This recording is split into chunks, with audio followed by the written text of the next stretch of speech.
जहां ढोल की थाप गूंजनी थी वहां गोलियों की आवाज गूंज उठी। जहां दुल्हन के गीत सजने थे वहां चीखों ने सब कुछ दबा दिया। नमस्कार, आप देख रहे हैं संवाद न्यूज। मैं दिव्या आपके साथ। और आज की ये खबर सिर्फ एक क्राइम स्टोरी नहीं है, ये एक ऐसा सच है जो आपको अंदर तक हिला देगा। राजस्थान के भरतपुर के एक छोटे से गांव में एक ऐसा कांड हुआ जिसने खुशियों से भरे घर को कुछ ही मिनटों में मातम में बदल दिया। शुरुआत खुशियों से भरा घर। सोचिए, एक ऐसा घर जहां दो दो बेटियों की शादी हो, हर तरफ सजावट, रिश्तेदारों की भीड़, हंसी खुशी, नाच गाना। ऐसा ही माहौल था रूपवास थाना क्षेत्र के सिंघावली गांव में। 25 साल की राधिका भी अपने मायके से आई हुई थी, अपनी चचेरी बहनों की शादी में शामिल होने। घर में हर कोई खुश था, बारात आने की तैयारी चल रही थी, लेकिन किसी को क्या पता था कि कुछ ही पलों में ये खुशी खून में बदल जाएगी। गुस्से में लाल दामाद अचानक घर में एंट्री होती है राघवेंद्र ठाकुर की, लेकिन किसी को क्या पता था कि कुछ ही पलों में ये खुशी खून में बदल जाएगी। गुस्से में लाल दामाद अचानक घर में एंट्री होती है राघवेंद्र ठाकुर की, जो इस घर का दामाद था और राधिका का पति। बताया जा रहा है कि राघवेंद्र इस बात से गुस्से में था कि राधिका बिना बताए अपने मायके आ गई थी।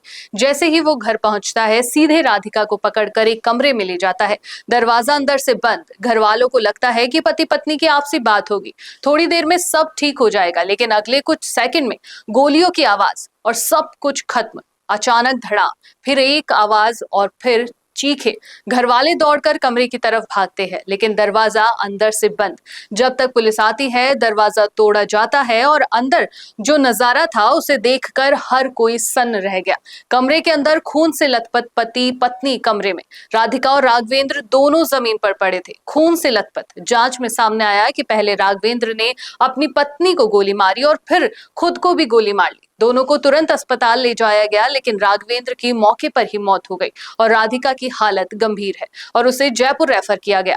सबसे बड़ा सवाल, क्या सिर्फ गुस्सा? अब यहाँ सबसे बड़ा सवाल ये है कि क्या सिर्फ इस बात पर पत्नी बिना बताए मायके चली गई कोई इतना बड़ा कदम उठा सकता है? क्या शक और गुस्सा इतना खतरनाक हो सकता है कि एक इंसान अपने ही घर को शमशान बना दे? सबसे दर्दनाक सच, 2.5 साल का बच्चा। इस कहानी का सबसे दर्दनाक हिस्सा अभी बाकी है। उस 2.5 साल के बच्चे के बारे में सोचिए, जिसका पिता अब इस दुनिया में नहीं है और माँ अस्पताल में जिंदगी और मौत की लड़ाई लड़ रही है। एक पल में वो बच्चा अनाथ जैसा हो गया। पुलिस क्या कह रही है? पुलिस ने मौके से एक अवैध हथियार और कारतूस बरामद किए हैं। मामले की जांच जारी है। पुलिस ने ये जानने की कोशिश कर रही है कि क्या ये सिर्फ गुस्से का मामला था या इसके पीछे कोई और वजह भी छुपी है। सोचने वाली बात है, ये घटना सिर्फ एक क्राइम नहीं, ये एक बड़ा सवाल है हमारे समाज के सामने। क्या रिश्तों में संवाद खत्म हो रहा है? क्या गुस्सा अब इंसान को अंधा बना रहा है?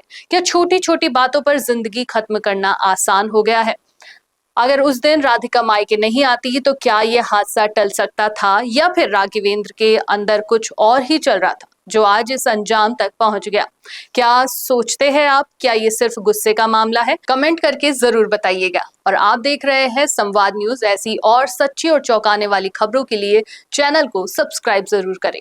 दोस्तों, अगर आप भी रियल एस्टेट में काम करते हैं तो हम आपके लिए लेकर आए हैं एक गुड न्यूज। आजकल के डिजिटल जमाने के अंदर आपकी प्रॉपर्टी का अच्छा वीडियो कंटेंट होना बहुत जरूरी है।